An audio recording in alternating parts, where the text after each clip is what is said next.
అప్పుడే బిగిన్ అయిపోయింది. ఈడ్చిపెడితే వారం రోజులు కూడా కాలేదు తమిళనాడులో రాజకీయం. ఉదయనిధి స్టాలిన్ నోటి తొత్తరగాడు కాదు, నోటి దూలగాడని తేలిపోయింది. ఇవాళ విజయ్ని ఉద్దేశించి చేసినటువంటి ప్రసంగం పుష్ప తరహా పాలన చేస్తున్నాడట. అసలు అతను వచ్చేన్ని రోజులైంది పాలన చేయడానికి, పుష్ప తరహా పాలన చేయడానికి. పుష్ప అంటే దోచుకోవడం, ఆస్తులు దోచుకోవడం ఇట్లాంటిది. అంటే ఆ చివరిలో ఒక ఏంటంటే వీళ్ళకి సినిమా పిచ్చే కదా, అక్కడ సినిమా పిచ్చ కారణంగానే ఆ ఉదయనిధి స్టాలిన్ గెలిచింది, విజయ్ గెలిచింది. కాబట్టి ఇక సినిమా స్టోరీలని డైలాగులు పెట్టుకుని మాట్లాడుకుంటారు అనుకుంటా. ఆ చివరిలో ముఖ్యమంత్రి నువ్వుగా నేను డబ్బులు అరేంజ్ చేస్తానంటాడు కదా, ఆ టైపులో ఇప్పుడు అన్నా డిఎంకే వాళ్ళని చీల్చారు అన్నట్టు. అన్నా డిఎంకేని విజయ్ చీల్చాడా, వాళ్ళంతటి వాళ్ళే చీలారా?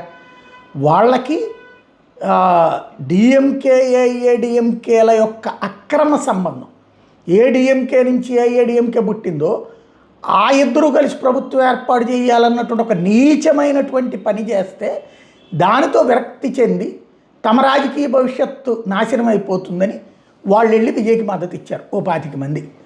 అది వాళ్ళు కూడా 30 అనుకున్నారు, 25 మందికి అయ్యారు, ఒక 5గురు తటస్థులు అయ్యారు. జరిగింది అది. దాన్ని ఎట్లా డైవర్ట్ చేస్తున్నాడు ఇతను? కొనుక్కోవడం, విజయ్ కొనుక్కోవడం. ఎందుకు కొనుక్కుంటాడు? ఆల్రెడీ 120 ఉన్నప్పుడు. కాబట్టి అక్కడ ఒకటి బిగిన్ అయింది. రెండవది, విజయ్ పాలన జాగ్రత్తగా చేయాలి, తక్కువ మందితో ఏది నువ్వు ఎక్కువగా మెజార్టీతో గెలవలేదు. గత 3 టర్ముల్లో డిఎంకే గెలిచిన మెజార్టీలు ఒకసారి చెక్ చేసుకుంటే అర్థమైపోతుంది. సీట్ల పరంగా ఎక్కువ ఉండొచ్చును, కానీ పర్సంటేజ్ ఆఫ్ ఓట్ ఒరిజినల్గా డిఎంకేకి వచ్చింది 25-30 ఆ రేంజ్లోనే. ఆ లెక్కను చూసుకుంటే విజయ్కి స్టార్టింగే 34 దాకా వచ్చేసింది. అది ఆషామాషయం కాదు.